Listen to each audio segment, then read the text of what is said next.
Welcome to the Carnivore Cast, a podcast focused on the carnivore diet and lifestyle, with practical advice from successful carnivores, citizen scientists, and top researchers.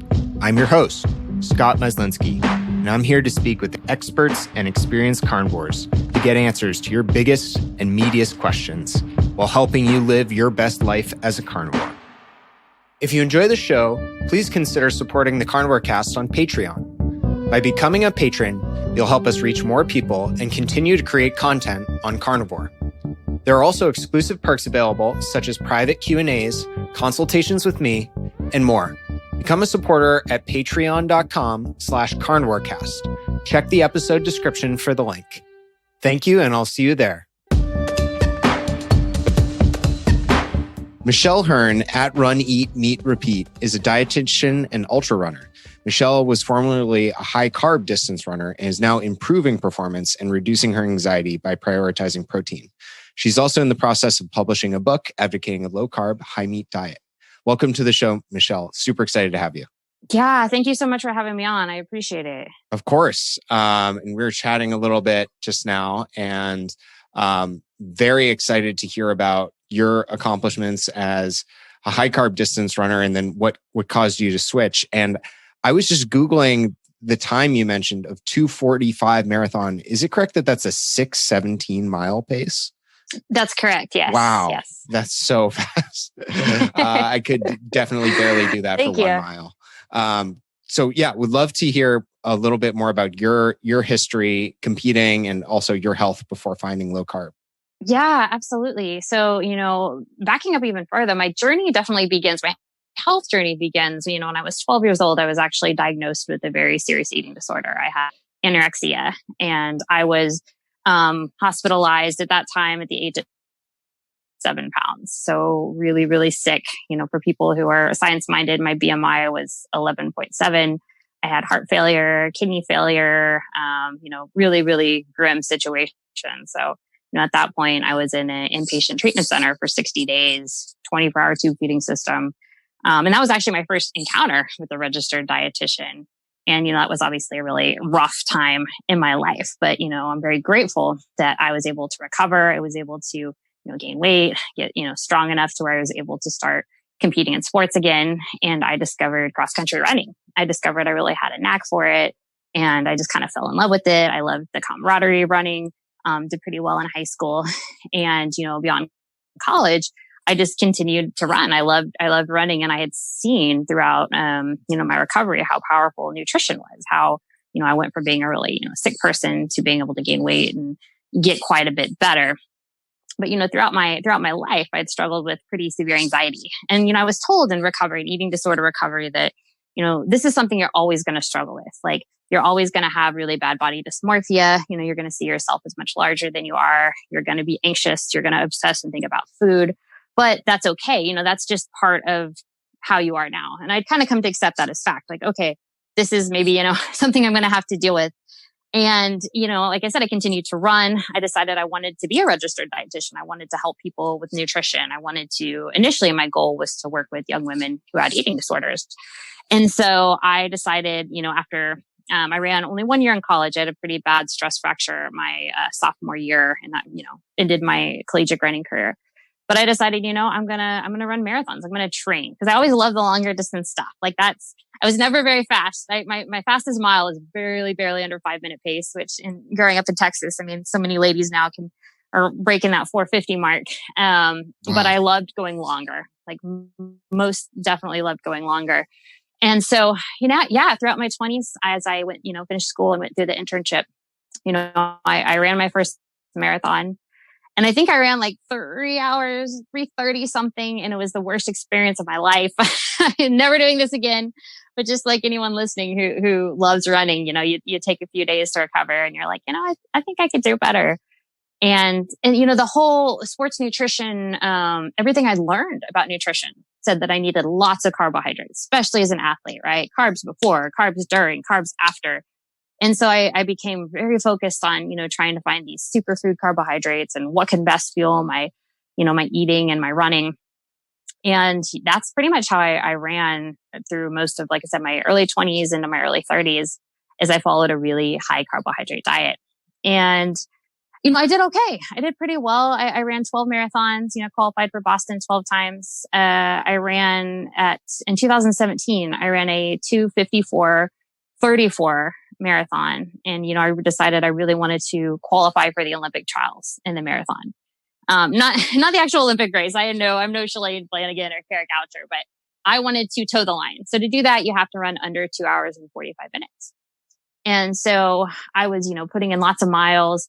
And it was I'd say about 16 months ago from this time, we're recording the end of November of 2020, that I started really struggling with recovery from running. I would go out on a run and my muscles would really hurt disproportionately to what I was running. I was feeling tired. I was feeling achy, and I got my iron checked. Nothing, no labs came back strange, but I wasn't feeling good. I wasn't able to keep up in workouts. And, I talked to a few friends. I talked even to my family doctor. And the consensus from my family doctor at that time, who's no longer my family doctor, was, well, you're getting old. Maybe you can't run long anymore. And then I talked to 2 different sports dietitians. And they both said, like, hey, you know what? You probably need to eat more carbohydrates. And I was like, well, I'm eating like 350 grams of carbohydrates a day, which is quite a bit. Like, oh, well, why don't you see if you can get 400? And, as someone who's competitive and driven, I was like, all right, well, what about 500? So I was eating 8 times a day, eating bananas, maltodextrin, bagels, oatmeal, you name it. I was eating lots of carbohydrates. And it seemed like within a few months, my running went from struggling to just falling off a cliff. I would go out to run an easy 5-mile run and I would break out in cold sweats. I was waking up in the middle of the night with muscle spasms. I couldn't sleep. I found I was cranky. I was actually hungry more often. And, I understand from a physiological standpoint that I was kind of riding that blood sugar roller coaster. But I just thought, I was like, I have to do this if I'm going to want to run and compete. And finally, kind of the come to Jesus moment, it was early. And I woke up at like 2 a.m. with just searing muscle pain. And, I wasn't even running that much. I was probably maybe getting 20 miles a week at that point. And so I got up, drove to 7-Eleven and got like 30 pounds of ice and put it in the bathtub. And so it's 3 a.m. I'm sitting in ice and my wife comes in and is like, maybe we should do something different. And I was like, yes, it is beyond time to do something different. So that was when I decided that my running was over. I decided, you know what, maybe my doctor's right. Maybe people are right. At that time I was 36 and I'm 37 now. So maybe I can no longer be competitive and maybe that's okay. And so, I decided, if I'm not going to run, why not follow a ketogenic diet? I was familiar with low carbohydrate diets, right? But being a dietitian, there's so much dogma that we need these carbohydrates, and we have to have them, and even our diabetic patients have to have them, and yeah, we want to get fiber, but we just have to have these carbs. So I just decided, you know what, I'm just going to do this for, a few weeks, maybe a month. I'm going to follow a ketogenic diet, just give my body a break because I intuitively knew that carbohydrates were not making me feel good. And so I started doing research. Okay, how do I do a low carbohydrate diet? And I came across this crazy guy named Sean Baker and this crazy diet called the Carnivore diet. And I literally remember like laughing out loud. I was like, all meat, like, hey, you know what? I grew up in Texas. Like I'm behind meat. I like meat, but all meat. But I'm curious, that's what I tell people, that follow me. I think when we see something or we hear something, you have to like ask questions like, does this make sense? Let's do some critical thinking. And so I took some time and I started diving in. I was like, okay, well, what does the science say? What does the science say about bioavailability of protein, of liver, of organ meats? What does the science say about low carbohydrate diets? And I found I was blown away by how many clinical trials there were on anxiety, on diabetes, on even inflammation and oxidation, and how they improved when people removed carbohydrates from their diet. And I was like, my God, like we don't teach this. This is news to me. I've been a dietitian at that point for over a decade. And so I started doing more research. I started looking online and finding specific carnivore people. Carnivore Yogi, Sarah, I reached out to her. Eat Fox, the Black Carnivore, Keto Marathoner. I reached out to people and said, hey, you know what? My health is struggling and you guys, y'all look pretty happy. Everybody looked really happy and they had these videos on what they were doing. And I feel so grateful that every single one of those women reached back out to me and said, yeah, this is what we're doing. This is what's working. And so I decided, you know what? Let's try this. Let's just do meat. Let's do meat for a month. What's the worst possible thing that could happen? And at that point, my one goal is I want my searing muscle pain to stop.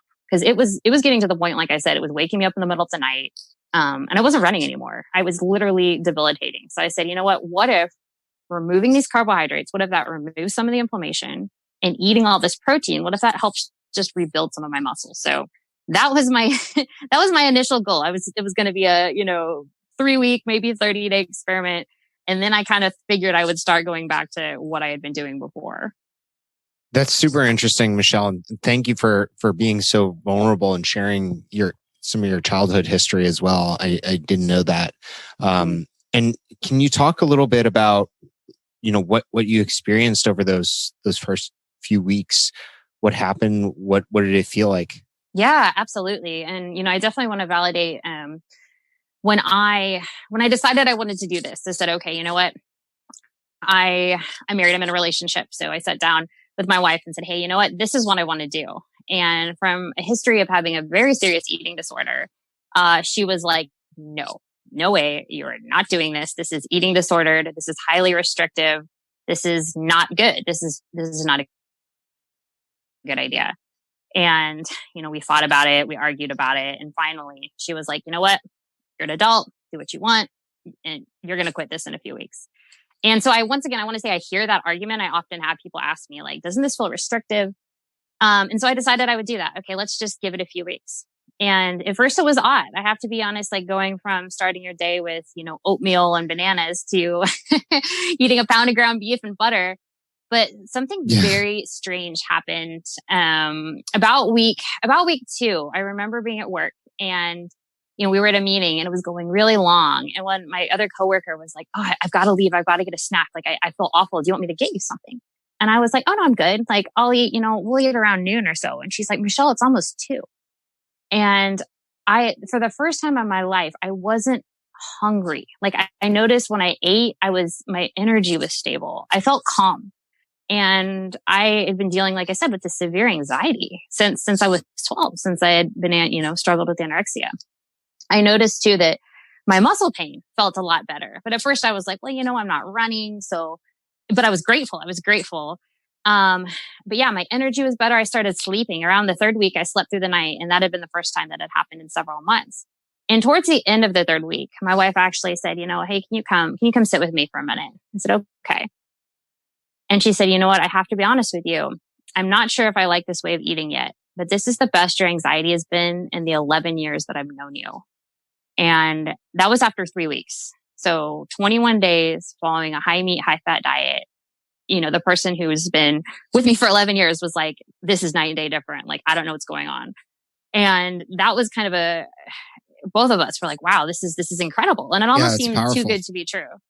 Yeah. Right. It for people who, if you haven't experienced it, it almost sounds like hokey, right? Like, no way that something so simple.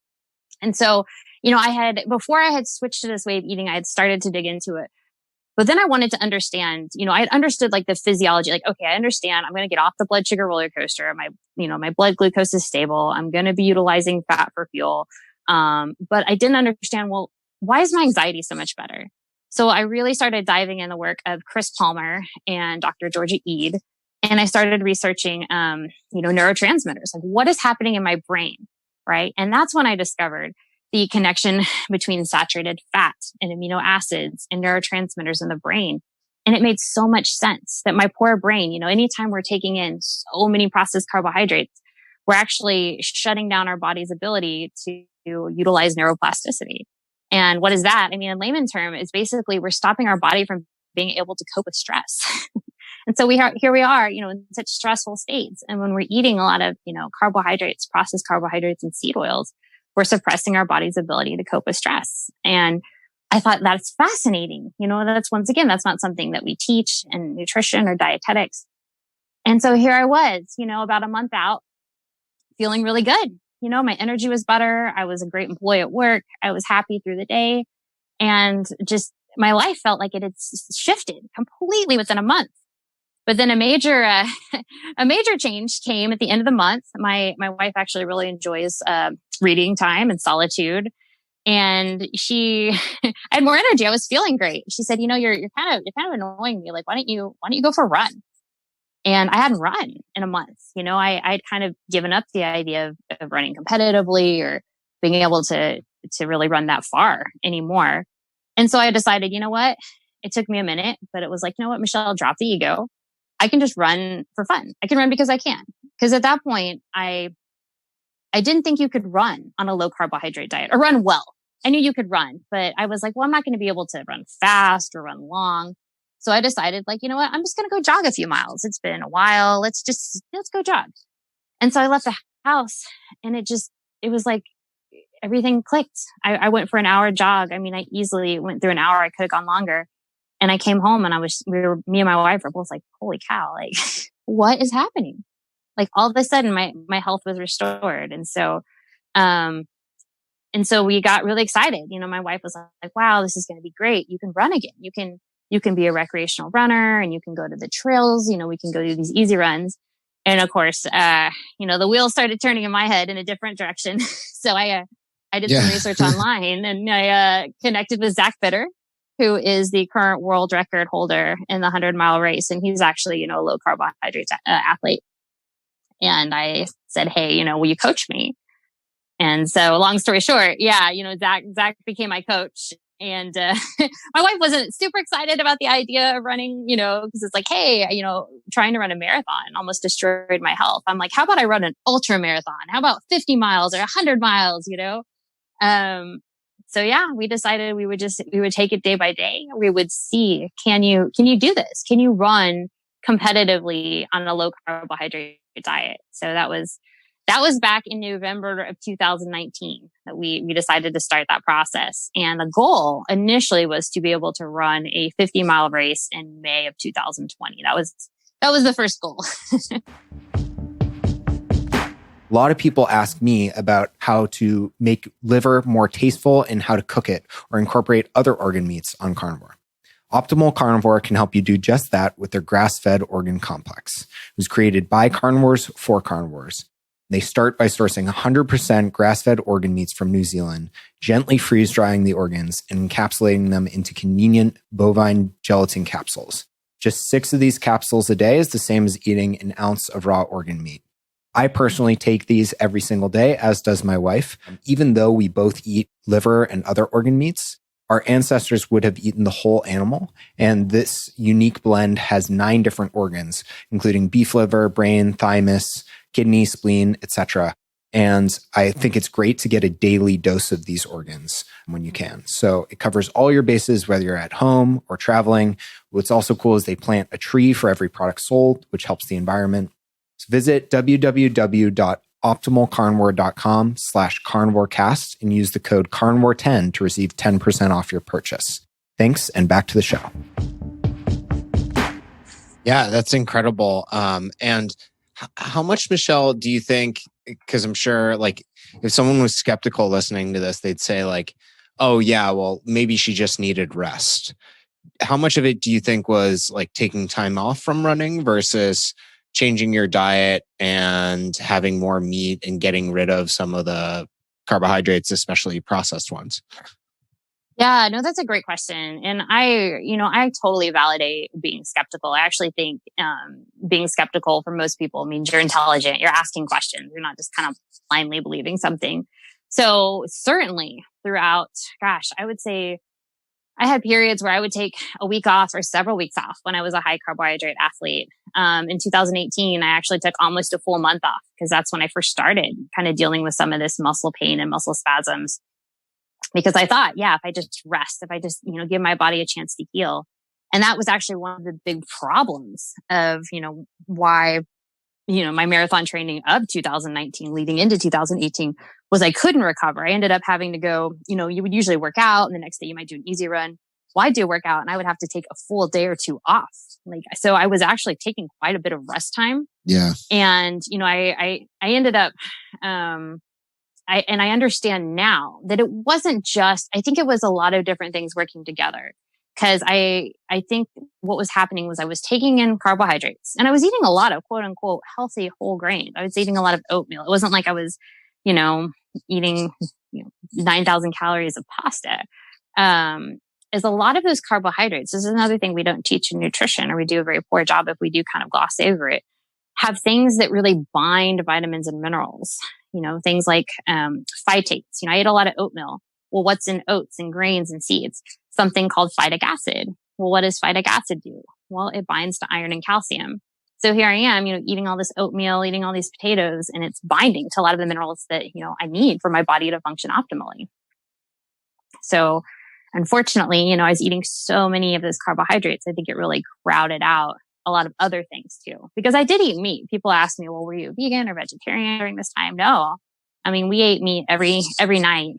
We had some type of protein, certainly ate red meat a few times a week, but it was a much smaller. Yeah, that's really interesting. I know I had Kristen Berishian, keto marathoner, on, and she's a good friend. I've talked to her a good amount. And for her, she wasn't eating meat and she was eating super low fat. And a lot of people have the debate of like, is the power of a carnivore diet or a meat heavy keto diet all the beneficial effects you're getting from meat, or is it cutting out the negatives, the anti-nutrients of certain plant foods and processed foods? And I think it varies a lot person to person. Like there are people who are just chronically under eating protein and they get a ton of benefits from just eating more.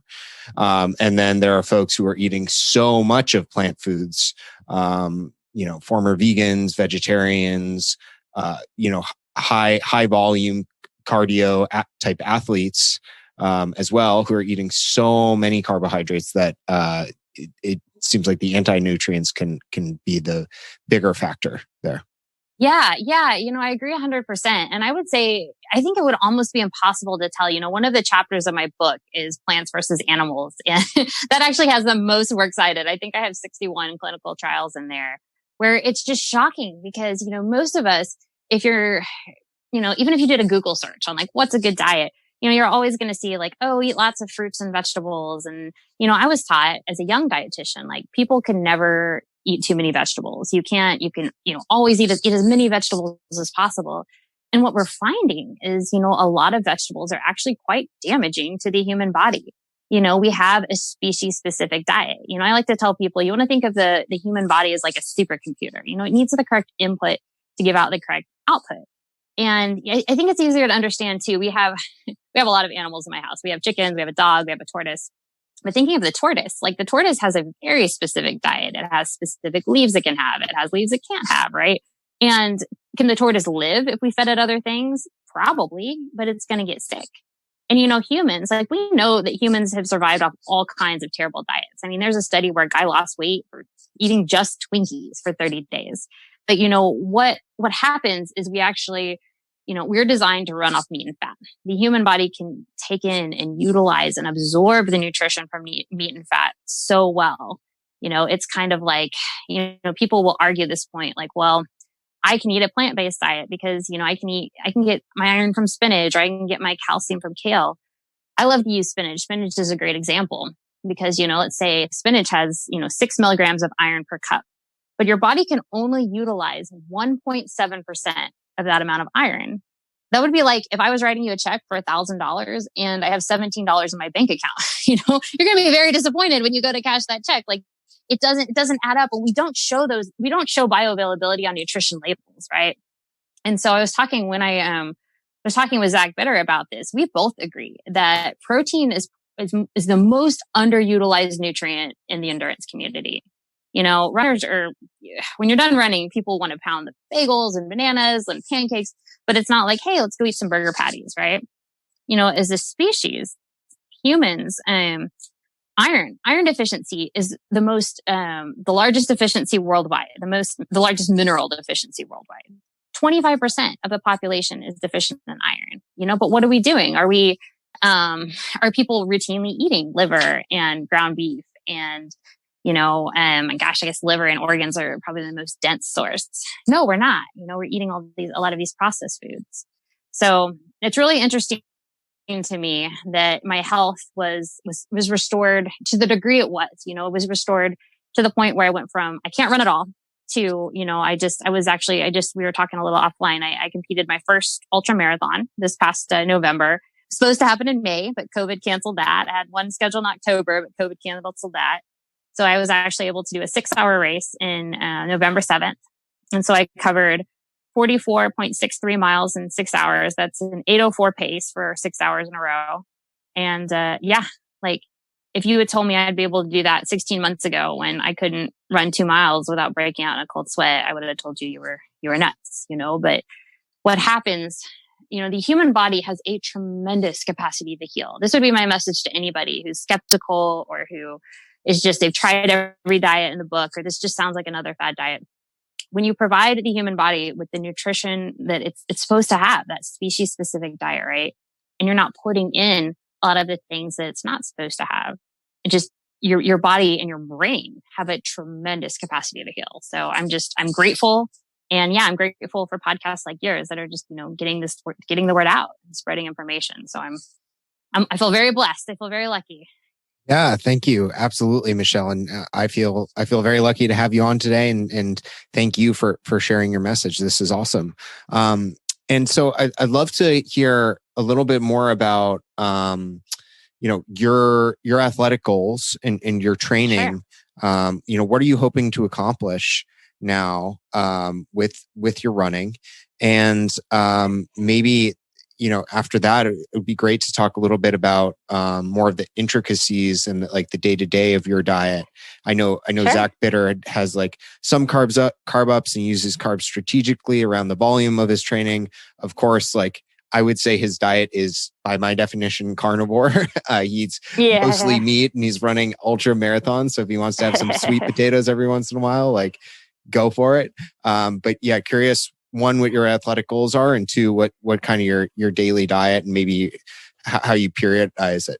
Yeah, absolutely. And I really appreciate that you said that too, because I think for me, it's very important that we don't get dogmatic. I think, and this is one thing I definitely talk about, in the book. When I first started writing my book, when my health had been restored, I was actually really angry. I was just angry with healthcare and nutrition and oh my God, everything I've been taught is steering people incorrectly. Right.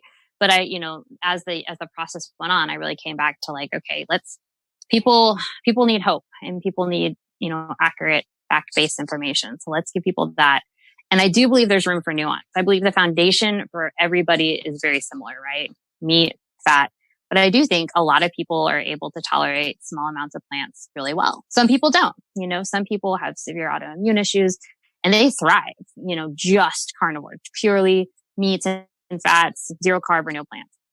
But anyway, so yeah, before the ultramarathon, my longest training run had been just over 30 miles. So, Zach said, "Hey, you're ready. You can do this." And, when we got to, it was just 20 minutes outside of Las Vegas. The weather for the race, it was cooler. We were grateful. The weather, the day before it had been 86, but it had dropped to 68, but there was 22-mile-an-hour winds. So it was definitely a windy day. Wow. But, yeah, it was, of course, great. It was great when you're running one way, but when it was a loop. So the other way was really rough because you were out in an orchard too. So it was not super protected. But, after being able to do that, it was almost surreal. It felt like, what can I do? I think so many of us put limits on ourselves, and I had gotten to a point where my health was bad. I was hurting and I was frustrated. And so I said, well, I'm never going to be able to run again. And then, when I started feeling better, I started to dream. I started to dream again. And that's when the idea of running an ultra came up. And I just wanted to know, what can I do? If I train and I believe and I eat this way, what's possible? And so, so we have 2 races scheduled, Deck and I, for 2021. And unfortunately, I think everything's a little bit in flux, and not quite like this year, but we'll keep our fingers crossed that nothing gets canceled. So the next race is April 17th. It is the Mad City 100K. So that's 62 miles. And, that race, actually, if you win that race, you get an automatic entry into the World Championships. So I have a feeling there will be some very fast women that show up at that, but it is my goal to see if I can run 62 miles in under 8-minute pace. So like 7:55, 7:58. I think that'd be really cool. And then after that, in October 30th, there is a 50-mile really flat run out just outside of Chicago. So we're going to see if we can't go set the course record. The course record is, I believe, I want to say 7:38 pace for 50 miles. So we're going to see if we can't go drop like 7:35s to 7:30s out there for 50 miles. And then if that goes well, that's crazy. Thank you. Then we'll talk about 2022, seeing if we can't step into the 100-mile, the 12-hour races, maybe even a 24-hour race. We'll see what I can convince my wife to let me. Because it's my wife is wonderful. God bless all of our partners, right? But it takes a lot of time. It takes a lot of and it's not just the running too. It's like if I have a 4-hour run one day, it's like, well, I'm going to go drive to the trails and meet a friend, and then you have to eat and sleep, do all this other stuff. But it's something I'm really passionate about, and something that I'm just, I don't know. I kind of want to see, like, it feels like this whole new world. I feel like I have my health back, and I feel like it's kind of like my gift of gratitude, back to this community, saying, hey, you know what? Like, let me be the best version of me. Let me, I remember when I finished this last ultramarathon, it just really felt like, man, I got to show myself like how strong I am. And it's really cool. So that's kind of what's coming up for me. That's super cool. And it's almost like you have a second chance, and you thought like that this stage of your life was over almost. And it's like you've been brought back. Yeah. You've been given a second chance. And like now every opportunity is like treasure it, make the most of it. 100%. So I think that's really 100%. Cool. There's a picture on my Instagram, at Run, Eat, Meet, Repeat, right after the race. Because it started to get kind of cold and kind of windy. It's weird. You're out there 6 hours. I felt like we went through the seasons. Like it got warm, and then it started to rain, and then it got cold. But right after the race, I was like, can I change? Can I get out of these clothes? And they're like, oh yeah, there was this kind of like warehouse behind, or this building kind of behind the start. And I just sat there and just started bawling. And my wife got a picture, and I was like, we cannot post this. This, I look like a mess. And she's like, that is the most like incredible show of emotion. And it is, it's literally like felt like everything I'd worked for, all the, in thinking, like you had said, that like, that's it. I'm never going to be able to run, to just running 44 miles without stopping, it was like getting your life back. And that's what I want. That's why I'm writing the book, because I want people, I know what it's like to be hopeless. I know what it's like to be 12 and to be dying, and I know what it's like to be an adult and have something you love, taken away. Like you're not going to run. And I've had the opportunity as a registered dietitian, working 11 years in healthcare, to see people lose a lot, to see diabetics lose limbs, to see people, pass away. And I want people to know that it doesn't have to be like that. Right. So that's my hope and my goal, and kind of my whole advocacy is to just put it out there. We can't, and this is what I encourage anybody, I don't think you win people over by beating them over the head or telling them, oh, you got to try this. But I think just, living by example, showing your joy, letting people see how happy you are and how great your life is, kind of draw people in. Right. Yeah, absolutely. And, I love that message. And Michelle, what does your nutrition now look like around your running, around your races, daily, on a week-to-week basis? How do you structure it? For yourself? So, and it's definitely kind of like Zach's. It totally moves as I get closer to, the race and it's obviously very different on race day than it is any other day. Thank goodness I couldn't eat like I do on race day. That's a lot of carbs happening on race day. But anyway, so when I first started working with Zach, he told me like, hey, I really want you to take a long-term approach. You've been a very high carbohydrate athlete for a while. It could take your body a while to adjust to this, right? So I would encourage anybody, if you're interested in a low carbohydrate or ketogenic diet, and, you've been a very high carbohydrate or high carbohydrate human for a while, we did not do any high intensity stuff for, I want to say at least 2 months. We were just doing easy runs. My training was, 20 to 30 miles a week. And, my carbohydrate intake during that time was about 25 grams or less. So I'd say, it consisted of, I ate 3 times a day. I do that 95% of the time. And it's not exciting. It's a lot of ground beef. We've actually, we found a regenerative farmer that lives about 90 minutes away that, we get a share if we get a fourth a cow at a time. But yeah, mostly ground beef. So like morning, I get up in the morning and I now use a product called S Fuels. So it's just a very low carbohydrate, it's got a little bit of actually beef protein, collagen protein in there and coconut oil and electrolytes. So I'll take that before I run. And then I have about a half a pound of ground beef in the morning, about a half a pound of ground beef in the afternoon. And then in the evening's a little more interesting. My wife's a significantly better cook than I am. So, we'll have either steaks or we'll have, sometimes pork chops, salmon, some type of meat in the evening. But in the evening, we also will have, sometimes I'll have some carrots. It varies a little bit. Sometimes we have a non-starchy or starchier vegetable in the evening. And so when my running was low, that was it. It was very, very minimal carbohydrates. And as my running went to about 50 to 60 miles a week, that's when my carbohydrates bumped up to about 50 grams. And so I'd have a little bit more protein in the morning and I started incorporating liver. So I would eat very similar, about a half a pound of ground beef. And also I didn't say, but I add a lot of fat. I'm adding tallow, I'm adding butter. I'd have a small piece of liver in the morning. Same thing. The afternoon is simple. It's usually just like a break from work. I'll have a half a pound of beef. And then in the evening, my wife actually makes long fermented sourdough bread. So, we just did a video on this. We haven't posted it yet, but it takes like a week. It's a very long process to, we have our own starter. And so that's so she makes actually long fermented sourdough. So I'll have a piece of that in the evening.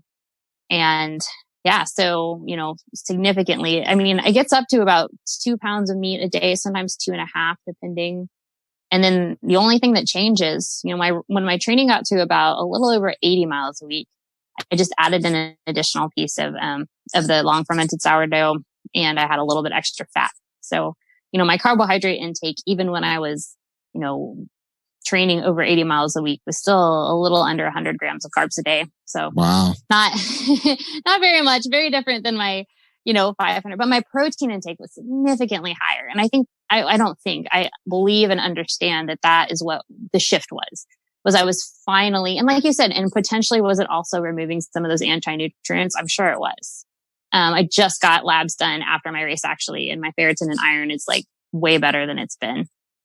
But, so, so right now I'm just coming back from, I had 2 weeks off after the race. And that's another thing we could talk about. After the race, I had 2 weeks off. So I went back to 0 carb. Like, I think if I'm not running and not working out, I really enjoy just eating a lot of protein and fat. I feel really good. That's where I feel like my energy, I don't have anxiety. But for the type of endurance activity I'm doing, I feel really good, having a small amount of carbohydrates. And we've tried a few different things. We've tried rice and we've tried sweet potatoes. But I actually feel like the long fermented sourdough actually just settles in my stomach the best. And so that's what I do. Yeah, that's awesome, Michelle. It sounds like an incredibly intelligent and structured and thoughtful approach. I think you've been really smart about a lot of things. One is, as you say, not being dogmatic. I'm all for that. Absolutely. I talk about it all the time, how I don't think carnivore is black or white. And I don't think we should be drawing lines in the sand around people who eat, 90% meat versus 100% meat. If it works for you, that's fantastic and it works for your goals. I also think what's cool is like, you're not following someone else's version of a diet. Like, you're following the version that works really well for you.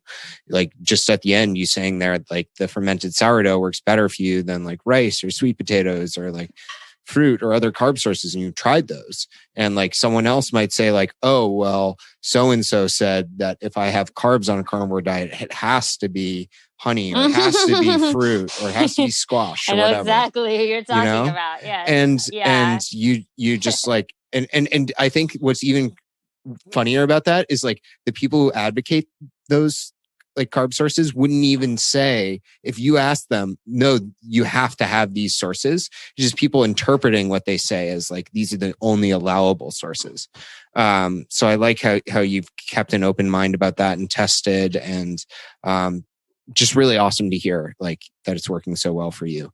And I think a lot folks can take away from that. So tell us more about your book. You talked about some of the chapters and some of what inspired you to write it, but like, what is the book about? If you have a title, what's the title? I do. When's it coming out, and you know, who's it for? And just feel free to riff. I'd love to learn more about it.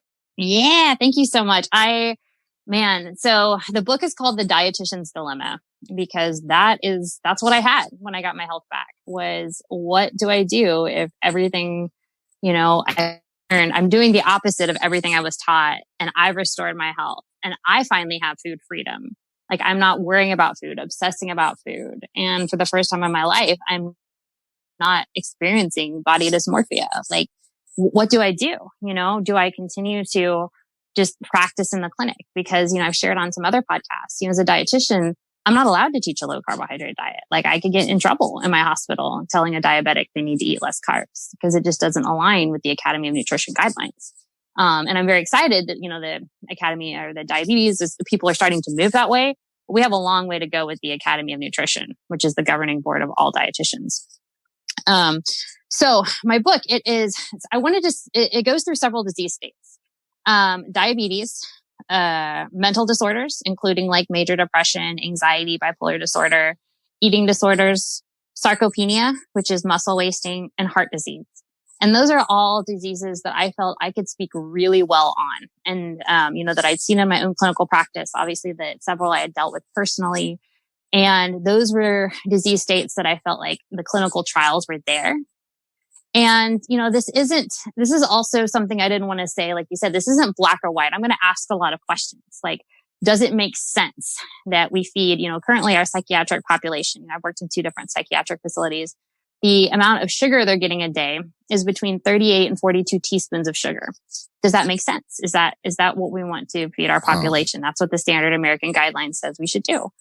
Does it make sense that diabetics get 75 to 90 grams of carbohydrates a meal if they can no longer utilize and metabolize carbohydrates? Or is it because the Academy of Nutrition is sponsored by Kellogg's and General Mills?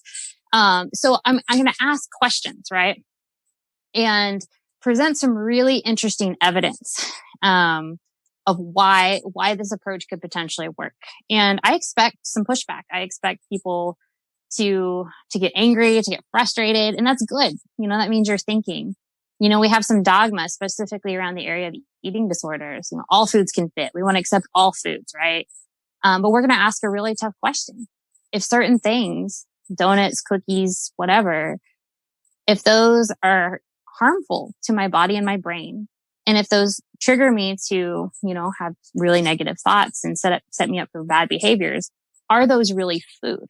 You know, so we're going to ask some challenging questions. And beyond those 5 specific disease states, we are going to take a very deep dive into where did these nutrition guidelines actually come from? Because I think if you just ask somebody, like, you know, random person, like, hey, where do you think the nutrition guidelines came from? I don't know. You might get like, oh, I'm sure it was science or a committee or something. But there is a really bizarre history.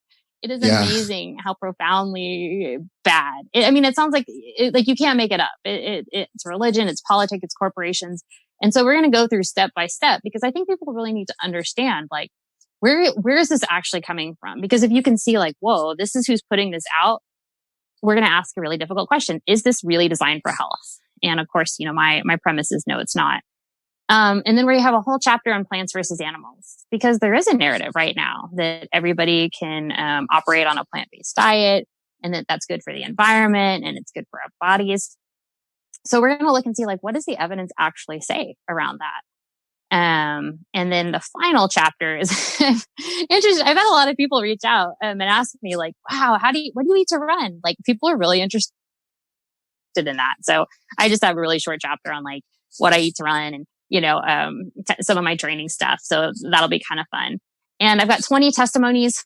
So grateful. I mean, everybody from, like Amber Wentworth and Mary Roberts, Lone Star Keto Girl, and Robert Sykes, who makes the keto bricks, lots of different, Philip Meese, who does the carnivore bar, Kristen, the keto marathoner, amazing people that just offer their testimonies, that just want to give back and inspire. Also call to action. People are like, okay, I want to do this. Like, what do I do? We've got a whole chapter on getting started. And then we have some of the, in my humble opinion, some of the best experts out there, from Dr. Robert Thymus and Dr. Tony Hampton, and some incredible health coaches that are ready to, to connect with people, to get them started and to get them going. And then the graphics, Kate, health coach Kate, has done the graphics for the book, because I feel like she has just such easy, awesome, beautiful graphics.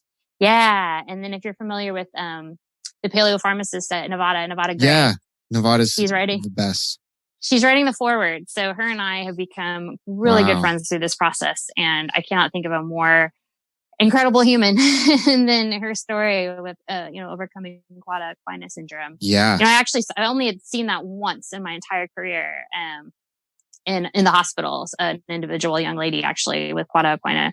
And the doctor told me she's never going to walk again. I remember saying that. And so the fact that Nevada was able to heal herself with the ketogenic diet and, by shifting her mindset. So that's the goal. That's the goal, is to really get people excited and inspired, and to educate. And like I said, to ask some really tough questions, because, not everybody is ready to change. Some people might just want to read and want to get ideas. Some people might be at a really hopeless, desperate spot, and they're ready. They're just, somebody point me in the right direction. But you know what? I'll tell you, of all the people I interviewed, and at this point, I've interviewed probably at least 50 people in the ketogenic and carnivore community. Every single person told me, if I had known this information years ago, my life would be so different. And I can tell you the same thing for me. If somebody 10 years ago had said, like, hey, you know what? This is an option. I feel like, and maybe I wouldn't have believed them, because like it does sound almost too good to be true. Like, hey, this can completely heal your anxiety. But I want to get that message out there, because I want people to have hope.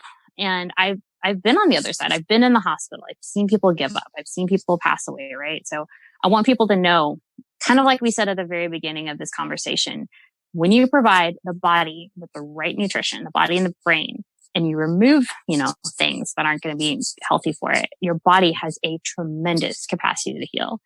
So yeah, we're going to do that. I've got updates on my Instagram. It was, the whole process is this is my first book, so I'm newer to how long this whole process takes, but I am so excited. We are very close. The book is actually done. We've got, the works cited is done. I would encourage anybody, if you're writing a book, cite as you go. Going back and citing took a really long time. But yeah, so January 2021, the book will be on Amazon. It will be a paperback book. It will also be available as an ebook. We don't have an audio book yet. That's a possibility, but definitely paperback and ebook will be available January 2021. Awesome. Well, I cannot wait for that. It sounds like not only a super valuable resource for people, but different from other carnivore books in the space, both because of your story and like the amazing group of people you've surrounded yourself with and learned from, all people I'm familiar with and have utmost respect for. So I'm super excited, Michelle. I can't wait to read it and share it with my audience as well. I appreciate that. Thank you so much. And where can people find you, find out more about you, reach out to you if they want to, and follow more of your content? Yeah. So right now I am definitely most active on Instagram. So all one word, @run, eat, meet, repeat. I have my own YouTube channel, The Dietitian's Dilemma. And hopefully within the next week or two, maybe by the time this goes up, we will have the website, which will just be the same, thedietitiansdilemma.com. I'm on Twitter at Michelle Hurn RD. I do not argue or engage on Twitter. So if you say anything mean, you'll get blocked. Nice. But yeah, definitely, on Instagram, I always keep as updated as possible, and we'll have a link to my website as soon as possible. But it looks like I said, like January 2021 is when we'll have that book on Amazon, but I'll keep you posted on that as well. Excellent. Thank you, Michelle. I'll certainly link to all that in the show notes and share the book too when it becomes available, and really appreciate you coming on today. This has been an absolute pleasure. I'm sure we'll talk again soon, but it's been great to learn more about you and your experiences and chat to you today. Yeah, thank you so much. I had a great time. Thanks for having me on. Of course. If you enjoy the show, please consider supporting the Carnivore Cast on Patreon. By becoming a patron, you'll help us reach more people and continue to create content on carnivore. There are also exclusive perks available, such as private Q&As, consultations with me, and more. Become a supporter at patreon.com/carnivorecast. Check the episode description for the link. Thank you, and I'll see you there. Thank you for listening to this episode of the Carnivore Cast. If you enjoyed this episode, please review on iTunes. It really helps us out, and share it with a friend. What questions would you like answered, or who would you like to hear from in the carnivore research community? You can find me on Twitter, Instagram, and Facebook at Carnivore Cast, or go to carnivorecast.com. You can also email me at info@carnivorecast.com. I'd love to hear from you. Until next time, keep it carnivore.